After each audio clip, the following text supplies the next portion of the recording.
Hi friends, welcome to my channel. ఈరోజు మనం cauliflower curry చేసుకుందాం.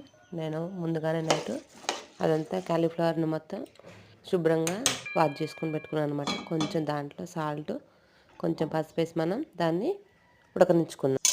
అలా ఉడికిన క్యాబేజీని మనం పక్కకు పెట్టేసుకొని మనం ఇప్పుడు స్టవ్ వెలిగించుకొని ఇప్పుడు కావాల్సిన పోపు దినుసులు, పచ్చిమిర్చి, అల్లం పేస్ట్, పసుపు, అలాగే కొంచెం ఆనియన్స్ అలా వేసుకొని అవి మగ్గిన తర్వాత మనం ముందుగా కట్ చేసి పెట్టుకున్న టమాటాను కానీ యాడ్ చేసుకుందాం.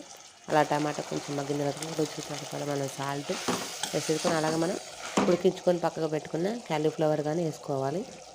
క్యాలీఫ్లవర్ టమాటా కొంచెం మగ్గిన తర్వాత మనకి కావాల్సినంత మనం కారం యాడ్ చేసుకొని దానికి కొంచెం ఒక గ్లాస్ 2 వాటర్ యాడ్ చేసుకొని అది కొంచెం దగ్గర పడిన తర్వాత మనం కొంచెం కొబ్బరి పొడి, ధనియాల పొడి వేసుకోవాలి.